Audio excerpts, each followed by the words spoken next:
This is another clip from the Engaging the Phenomenon podcast, who I'm interviewing James, the interviewer from that, on January 9th, right here on the Hannibal TV.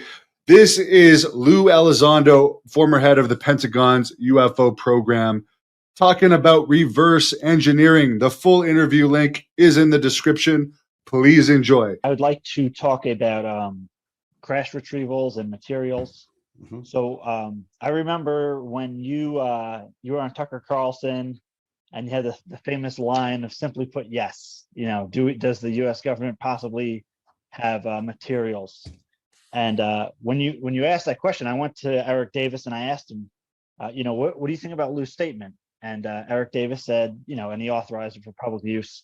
What Lue said is 1,000% correct.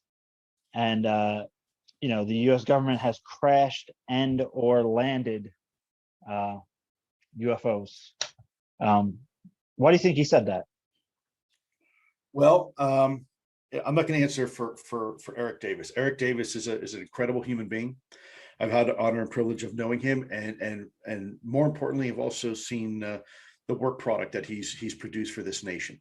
And at some point, maybe one day, it'll be clear all the stuff he has done for his country. But he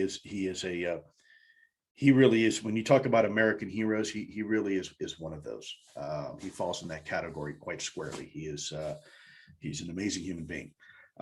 So I'm not going to elaborate on what Eric Davis thinks or says or knows. He's his own man.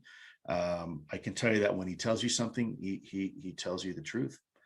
He has no motivation other than the truth. As far as my own personal perspective, I have to be, here I'm going to throw something out that everybody gets pissed off at, but I've got to be careful because I'm walking a very fine line. If I say one or two words incorrectly as it relates to this particular topic, I can find myself in a lot of trouble. So I know people say, well, just say it anyways. Well, easy for you to say. You're going to feed my family. You're going to pay my kids' school and my mortgage when I'm in jail. No, you're not. So, that's not even realistic. So I have to be very careful. The question was posed to me, do I believe that the U.S. government is in possession of exotic material and whatnot? And my answer is yes. And until the government decides to be more transparent, I really can't elaborate on that. Other than that, when you let me give you a hypothetical. When you find a piece of something, there's really three layers of analysis you can conduct. You can conduct a physical analysis, looking at electric conductivity, the shape, the size, the weight, Then you do a chemical or molecular analysis to look at the way the molecules are arranged, and determine, the characteristics of something at the molecular level. And then you have atomic or nano level research, where you're looking at the individual construct of the atoms and how they are arranged at the very, very small level, isotopic ratios and things like that. And when you see something, a piece of material that's been clearly engineered, meaning there's some sort of intelligence to put things together, and at the nano level, there are some peculiarities that fall outside the normal range of what you might consider, let's say, nickel or aluminum or magnesium or bismuth, then you have to say, okay, who created it and how?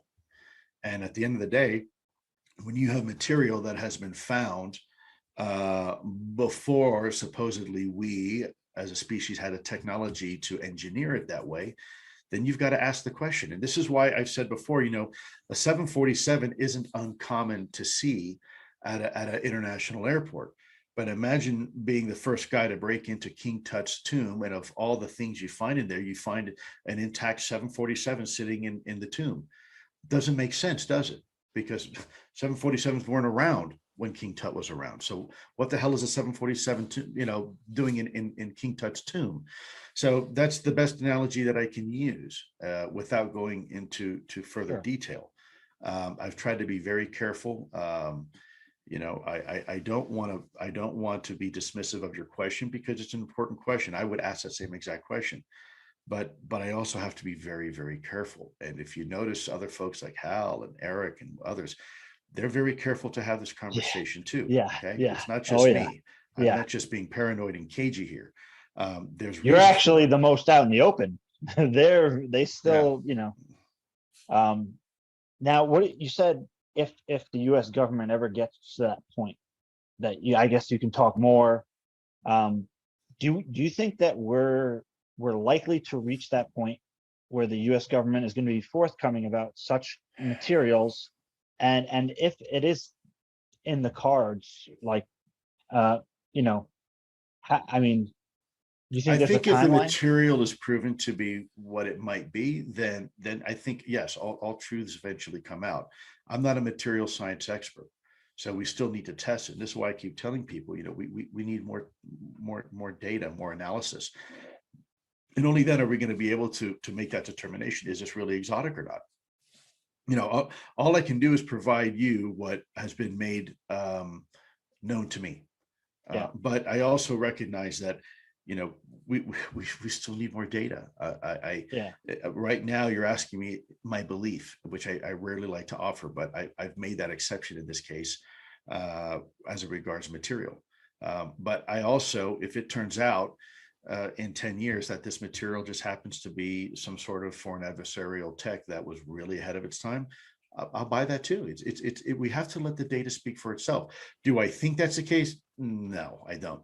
But like I said, I'm not going to let my cognitive dissonance or my bias interfere with the research. We need more analysis done before we can say, conclusively, this is not made here. And there's ways to do that. There was a dagger found in, actually talking about King Tut's tomb, there was a dagger that was found, a small dagger. And for the longest time, it remained kind of this, it wasn't particularly significant to anybody. It was just kind of this modest little dagger. And it turns out that the entire blade was made from a meteorite, because someone decided to do the testing on it. And they realized that the chemical composition of this was not from Earth. And that's what made this dagger so special. Yeah. And, that is, we have the science to determine if something is from here or not. I'll just leave it at that.